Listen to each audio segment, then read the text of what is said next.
And we started to see patterns of agitation and anxiety. Where am I supposed to be? What am I supposed to be doing? How to get there? I need to go. I need my car. I got to go right now. And he didn't know where he needed to go, but he just knew that sitting home with nothing to do wasn't right.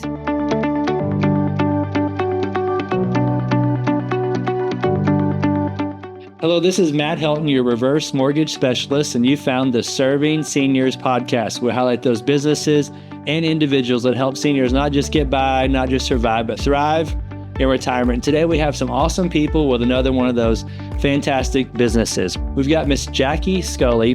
Now, she's a 20-year industry veteran of serving seniors at a super high level, and she's back at Abe's Garden as the community relations specialist, and she wants to introduce her coworker and her friend with us today.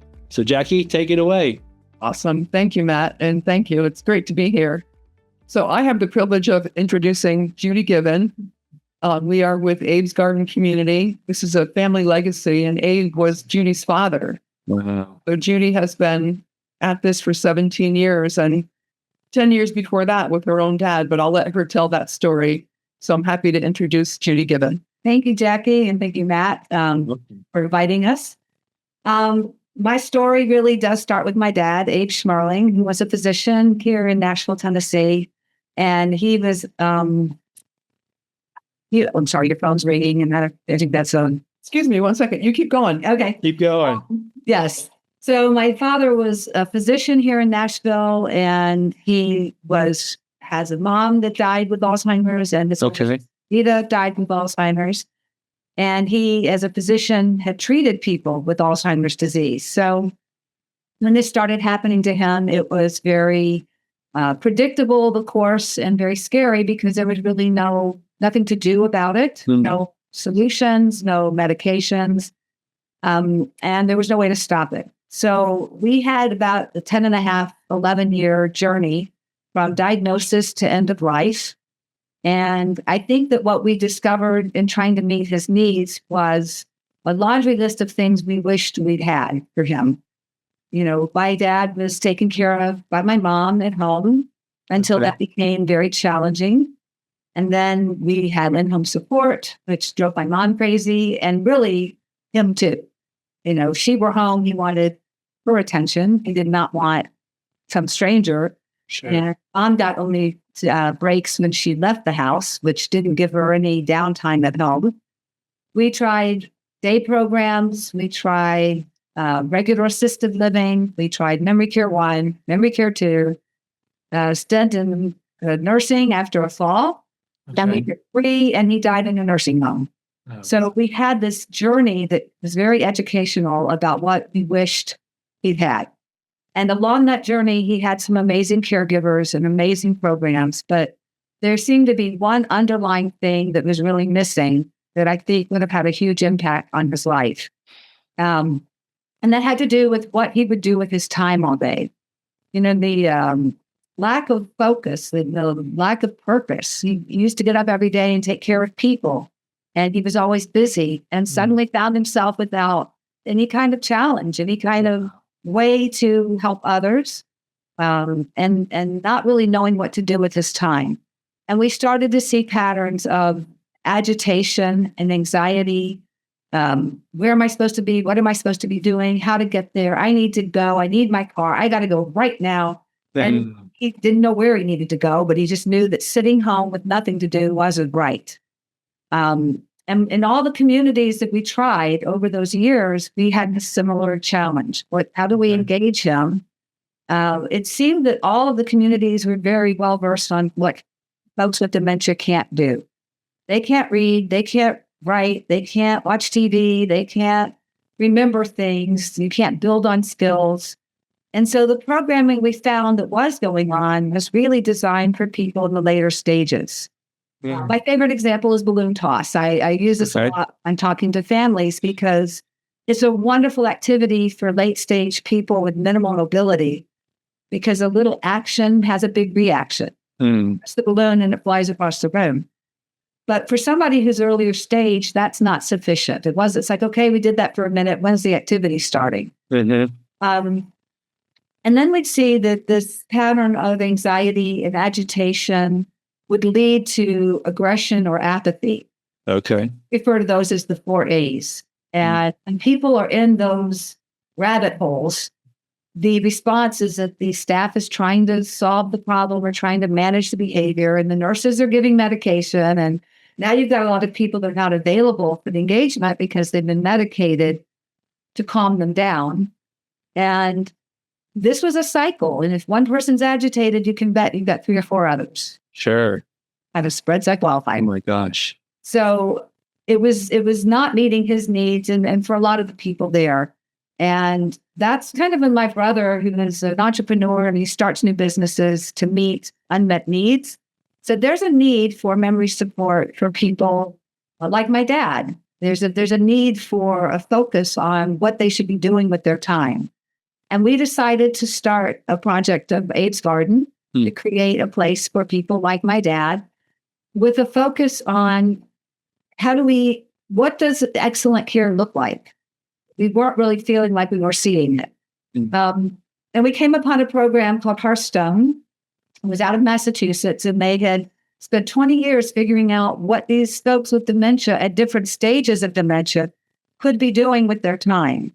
And it was, for me, one of those like emoji head-blowing moments, like, this is what we could be doing at AIDS Garden.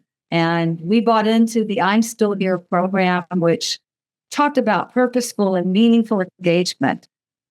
And they talked about engagement being the treatment for dementia, that this is really what gives them a quality of life. It gives them a sense of being where they're supposed to be, doing what they're supposed to be doing. The world makes sense. They're at ease. They're having fun. Cognitive stimulation, socialization, but also appropriate engagement. You can't just do one size fits all, because people in the early stages can talk and they can reminisce and they can plan. They just need guidance and they need a routine. Mid-stage folks struggle with language, and oftentimes, and we needed to do more or talk less about it. Late stage had minimal mobility or language, and they did really well with sensory programming. So with this approach, we now have 3 levels of programming happening 5 to 6 hours a day simultaneously. And the outcomes from that have been much less agitation, anxiety, aggression, apathy. The staff are not putting out fires all day, so our retention has improved. And we've been able to deprescribe a lot of medications. So when we look at the big picture, it was kind of, this is what everybody should be doing. And that's really our mission, is to share the playbook and say, if you are trying to run a community or support a loved one in your home, engagement, cognitive stimulation, socialization, sense of purpose, meaningful engagement, that's what you're looking for. And we're seeing the outcomes here, not just in our memory support, but in our independent assisted living as well. So I feel really less terrified that I might be on this path. I might have it on both sides of my family. My mom's mother lived in the same community with my dad for a while. Okay. So that's kind of who AIDS Garden is, and that's what we're working towards living here. That's awesome. And Judy, I'm sure there's a lot of people that are jealous of you now, like I am, because a lot of people wake up every day and go to a job that they don't like, doing something they don't do, and have no purpose at all. So it's fantastic. I know you have a daunting mission, but it's also fantastic that you have a mission that a lot of people don't have. You're focused and you've got a goal and you're working for something that's making your dad proud of you. So that's awesome. I feel that way. I feel it's a real blessing to have landed on something that's giving my life purpose. Yeah. And knowing that something good could come out of this disease. I'm going to share a couple of examples with you. Sure. A few residents that we had, just to share with you what the I'm Still Here approach is really about. Thank you. But one gentleman came into us having been he was a car dealer. He had a car dealership. And every afternoon at about 4:45, he would start to have this dramatic decline.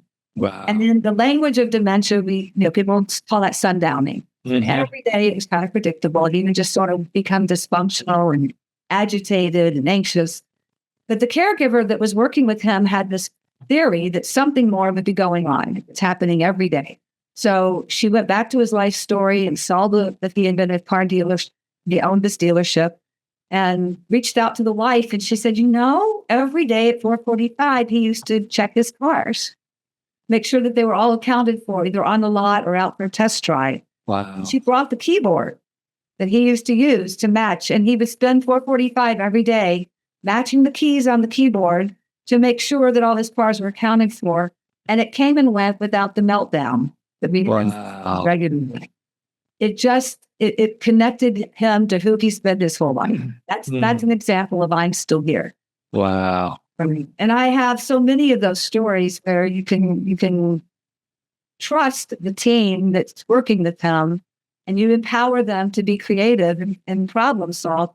Anything that's happening every day, what can we do 5 minutes before that we set that different? And lo and behold, it made a huge difference in this gentleman's life. Wow. And gave him a sense of purpose, and that he was still connected, and that people recognize he's still here. Mm-hmm. Not just this disease, he's still here. And I think it did improve the quality of life for him. That's great. That's an awesome story. Yeah, we had a husband on once at the recommendation of Cheryl from Alzheimer's Tennessee. Mm-hmm. And his wife had Alzheimer's, and she kept asking about her high school boyfriend. Fortunately, he'd read enough to know that the combative side of no, telling him no, this and that, and correct her. He's like, well, if this is the way the river's running, I'm going to run with the river.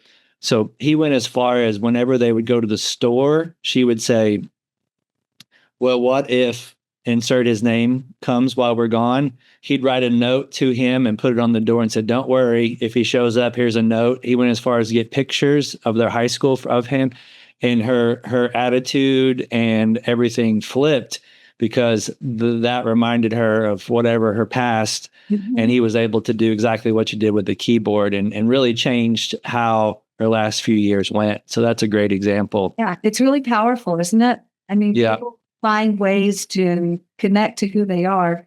My favorite I'm still here story is my dad's story, which is when he was living in care, the physician that would come out to his community came out one day. He knew my dad, and he brought his white coat and a stethoscope. He said, "Hey, come do rounds with me." Oh, wow. So he puts that coat on, he stands up tall, and he does rounds in the community he lived in. In that moment, he was being seen. He was being the doctor he'd been for 40 years. Wow. And compared to me walking in and seeing him stringing back around me and looking like, seriously, this is my life now? Mm-hmm. The difference that made for him in that moment was, I heard that story and learned of that story before I'd heard of I'm Still Here. Okay. I immediately connected with that name because I hadn't seen it be true with my dad. Wow. That's awesome. That is awesome. Tell me what, Judy, when you run across some of these situations, does your dad pop into your mind? Do you think much about him? Or is that kind of end of the day, beginning of the day, you're just going all day long? But how much does your dad play into what you do on a daily basis? Well, he's with me all the time. I've got his picture in my office. There's a picture in our meeting room that we meet with families. We share the story daily. Families, about how that guided us and informed us about what we wanted to create here. My dad never got to live here. Well, there's a picture. Well, it's a little bit hard to see. Oh, no, that's awesome. Yep. That's Abe. Yeah, and, it is. That's great. Yes. So I think that when you're sharing your mission and it's all about my dad, he was a very humble man. And I think my mom used to say, he'd be embarrassed at all this attention. And I don't think he would never do anything to garner attention. But I think he would have been thrilled to know that something as devastating as a diagnosis of dementia led to this. And that all the people, whether it's the residents that we take care of, it's impacting the lives of their families and their children and their grandchildren. It's impacting the lives of our employees because they are having a different experience of caregiving. They're supporting the engagement rather than putting out fires all day. And may I add, that the vision of Abe's Garden is to influence dementia care worldwide. Wow. And that we've certified 22 centers of excellence, and we are a center of excellence, and it's in Tennessee. And I think, is it going beyond? Well, we've had people reaching out from Australia, and that's awesome. International conference last April, not this year, but a year ago. And, I think that there's a lot of energy going into how do we address this problem internationally. But Apes Garden, we received some recognition for our design in the world's Alzheimer's report. So I think that we are starting to have a spotlight on us at the international level. We're not going to have 100 Apes Gardens. We want one. Right. But we would like to see that everything that we do here, we're looking for evidence to support that these are our best practices. Okay. Track our outcomes, and we share the playbook, and we encourage other communities that are interested to come speak with us, because we are helping other communities open and use this approach. It really makes sense. If you have longevity of staff, you got residents who don't remember people, that's a huge impact on their experience. Yeah. So across the board, there's a lot of evidence to say this approach makes sense. It costs the same as doing one level of programming daily, where it's all the same, and you have a morning activity in the afternoon. And by the way, when I go see my dad, that activity often wasn't happening because staff was busy dealing with challenging behaviors or knocking on doors trying to get people to come out of their rooms to come do the activity. And the 2 or 3 who did come out, so where's the activity? Where's the balloon toss? Am I in the right place? Okay. So they start getting agitated. There was just this system that was in place that was not supporting the greater good. Makes And I think sense. that's really what we were looking for, is what are the best practices? How can we implement it in a way that can be replicated? How do we share the playbook with other communities so they can do it? And as my brother said, we want to elevate dementia care globally. Wow. I'm like, okay, let's do that. So Sounds like a great mission. That's fantastic. Well, a lot of times when it's just one person, I ask them what their superpowers are. But when there's 2, I have a unique challenge. So I'm going to have Miss Jackie share with us what Judy's superpowers are. Why do you like working with her? And then vice versa. Judy, you can share what Jackie's superpowers are and why she does so well at her job. So we'll start with you, Miss Jackie. Tell us about Judy. Judy's are easy, and I don't know if you have enough time for all of them, but I'll do some basic ones. Just her compassion for all humanity, all people, her enthusiasm, her inspiration. I'm turning red, everybody. She gave a talk at a case management program, and there were maybe 55 people there. And for 45, I stood in the back of the room, and for 45 minutes, I was watching all the people watching her. No one looked at their phone. No one looked away. Like they were just glued to her. Wow. Because of her passion. That's awesome. So I'll add passion to that. Yeah. And her phone rings regularly. Hey, you got to share that passion with technology's not my others. superpower. That's She's a awesome. great dancer. Oh, that's the allocation. Yeah. Wow. Yeah. Thank you. That's embarrassing to sit and listen to, but I appreciate that very well. And humble. Humble. Well, no, That's I can good. tell. Jackie's is easy also. Many of the words she used to describe me, I would use to describe her. She is a people person. She is a connector. She helps people connect to other people. She helps build the network. She helps access supports because she knows other people that can help somebody else. She's a driver of innovation, trying to support the better good for the community. And there's no task that she hasn't tried that she hasn't excelled at, because she puts her heart and soul into everything she does. And she's also a lot of fun and funny and delightful to have around. So it's easy. I invited her to share my office. Oh, that's so cool. Now she's my roomie. So it's a mutual admiration club over here. Wow. That is awesome. That is great. Well, I can see why you guys are enjoying working together and why you actually allowed her to come back, right? This is the second stint at Apes Garden. That's right. That's right. When she left me, it was very hard, but she had good reasons and she needed to do that. And I will never begrudge somebody for wanting to find what they need. But then when she wanted to come back, I couldn't wait to get her back here. That's awesome. That is so cool. Well, Judy, maybe if you could share, are there any resources when people come to you guys that, maybe websites or places you have people go to learn more about different diagnoses, et cetera? Yeah. So one of the things that we really strive to do is to support families along the journey. Okay. While we started as a residential community, we started with independent living, we added assisted living, then we added memory care, which is also level of the care is assisted living, but it has different regs for the memory support. But over time, part of my job was listening to families say, here's what I wish I had right now. And so we've been able to open adult day programs. Okay. One for folks who are pretty close to needing to move into residential care. And that program gives them a chance to become familiar and acclimated on the campus. They know the residents, they know the staff, they know the physical environment.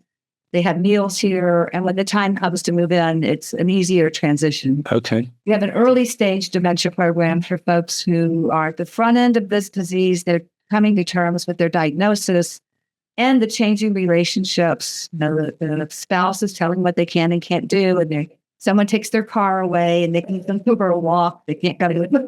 And they can't cook because they might leave the stove on. And they're just struggling with all this. And so that's a program for folks to be around others who are like, I know that happens to me too. Okay. You don't feel so isolated. We have an in-home care program, AIDS Garden at home. So if somebody is trying to keep their loved one at home or just needs a break during the day program gives them a break, but it also can come into the home and take care of things overnight if that's a problem area or during the day or weekends. So just internally, we've been adding new programs to support the journey. There's a caregiver support group that meets by Zoom monthly. We have a newsletter. So people can reach out, and I'll give you the information on the contact. But they can reach out to us to just say, hey, I'm experiencing this new behavior. I don't know what to do. Because we have access to nurses and social workers and physical therapy and Jackie and Courtney, our colleague, and me, we've been doing this for many, many years. And the families we work with have taught us a lot. So there's not a lot that we're hearing that we haven't seen another family struggle with, and we can advise and counsel. Those kinds of supports are available here, but we're also not driven that everybody that works with us and gets support from us is going to move in or join our programs. They may be out of state. The support is available for all of the families that are trying to figure out how to do this journey. Wow. That's very unique. It's great. Yeah. But what could you, Jackie or Judy, maybe share? So you gave your background of the program. How would people get in touch with you guys, and what all areas do you serve? Sounds like anybody from anywhere could call you for advice. Absolutely. Yeah. I mean, the one thing we can always offer is time, listening, and seeing if we have ideas to even direct them what to look for in their own communities, or to invite their communities to come and talk to us. Wow. If they're interested in learning to do what we do. They can call me. My number is 615-733-2682. Okay. In my position, I'm no longer doing admissions. I'm mostly focused on new program development. And the big part of what I do is the family support. Jackie's been helping me. We've been running the family support group together and just helping families connect with each other. Got a family member who's struggling with the decision. And I got to tell you, it's a tough decision to tell your spouse they can't live at home anymore. Oh my gosh. Can you imagine telling your spouse that, I can't take care of you and you're going to have to move? So when they talk to another family who's been through it, that can be more helpful than anything I could say. And then I don't know how to get this on the screen, Matt. Yeah, we'll add it in. It's reversed, I think. Oh, it's going to be reversed. I that. You can also reach out on our website, www.abesgarden.org. Okay. One word, abesgarden.org. Jackie, want to give your phone number? Sure. It is 629-800-5295. Perfect. Well, either of us, if they're looking for something that we don't have the answer for, we'll put them in touch. Also guide them on finding solutions in the areas they live in. And just so that we put this out there, we are supporting a couple of day programs and at-home care programs in neighboring communities. So we're now in Lebanon and we hope to have one in Columbia, Columbia and Mount Juliet. Mount Juliet and Tullahoma. So That's so cool. out of the area, they are very limited on access to resources. So we hope to see more community groups, the day programs and the in care branch out, and they'll be using the I'm Still Here approach to those programs. That's amazing. Well, it's so cool to hear that half the need, right, is the programs have to be there. So you have to have the people that have the knowledge to have the programs. Unfortunately, the programs aren't free. So the other side of it is they have to have the resources to be able to afford the programs. I know you guys are good at looking at long-term care and working through those type of things. I saw a statistic that said only 7% of all people got around to buying long-term care insurance. So give or take, the other statistic is 95% of all statistics are made up. So who knows, right? But that being said is you guys see a lot of people that some have long-term care, some don't. And then that's what we love to do is we can come in and work with folks like you and say, hey, have you ever thought about, since you want to stay at home or you need to age in place, what about we use your house to stay in your house? And that's where we come in, is we can show people that, hey, you've got all this equity. It's still your house, whether you owe a little bit on it or you owe zero. What if you could owe a little bit, but use that money to pay Judy and Jackie for their services to be able to upsize, improve, thrive in retirement, right? And we have so many people in the age group that are from the old school mentalities like, well, I have to have my house paid off. I'm just going to go ahead and pinch pennies so I can, make it through retirement. But it's funny, they're sitting on 200,000, 300,000, 400,000 in equity, but they feel broke. Does that make sense? So we just show them, hey, you can use a little bit of that, a couple 100,000. What if you used 50,000 over the next so many years to be able to have people like Judy and Jackie pour into you? And then on the programs we have is they still own their house. They could still sell their house if they ever wanted to, and they can still give their house to their kids. So it's basically a way they can just use some of their equity, but still have all the ownership that they have currently. Awesome. That is great. That's awesome. So we can talk more about that, but it just seems like you probably see this all the time. There's people that feel they're tight on money, and then they're stressed because of finances, and then now they finally found you, but then how do they afford it, or were they willing to pay? Is their mental health and physical health, all the stuff you do, is it worth the money? They're struggling, but when they find out they can use some of their equity and not have a monthly payment, it really eases their mind. So glad to be able to work with folks like you on those options. Great. Thanks for that reminder, Matt, because that is a big challenge every time we sit with someone. Yeah. Exactly. Yeah. So we can kick that around, and I know you guys are good too at working through trying to get the details on the long-term care policy, what it would pay for and how it could work. So anything financial related between the three of us, we could figure it out. I think so. Thank you. Yeah, you're so welcome. Well, anything that I should have asked you that I didn't ask, you wanted to share? Not that I can think of offhand, but I appreciate the opportunity to talk with the folks that are tuning in, and hopefully you'll reach out, and if we can assist you in any way, we're available for you. Yep. Thank you for this, Matt. You're so welcome. Thank you, guys. And thank you for watching the Serving Senior podcast, where we highlight these awesome businesses like Abe's Garden that help seniors thrive in retirement. Please make sure you subscribe and share the episodes with your friends and family. Have a great day. Talk to you soon. Hey, this is Matt Helton with OneTrust Home Loans, home of retirement mortgage solutions. And we really do appreciate you checking out the Serving Seniors podcast today. Now, please go to the description down in the body of the podcast where you can subscribe to get future shows. Please click that notification button so you get notified when other shows drop. And also, if you can go to servingseniourspodcast.com, and we'd love to hear a comment about our show. We have a heart to serve seniors, and we have a heart to make sure seniors don't just survive retirement, don't just get by in retirement. We want to show seniors how to thrive in retirement. So if you know of anyone that's 55 and older that could use some extra cash flow, maybe the retirement's not going the way that they like, our retirement mortgage solutions are designed for folks, and depending on the state, they're either 55 or 62 and older, to make sure that they have that kind of retirement that they want as long as they own a home and they're in a good equity position, there could be some solutions that they may not have thought about, or maybe they've thought of and they just didn't know how they work. That's what we do. So anyone in that age group that could use some mortgage advice, my team and I would love to be able to help them. Thanks again, and look forward to seeing you on the next show. Have a great day.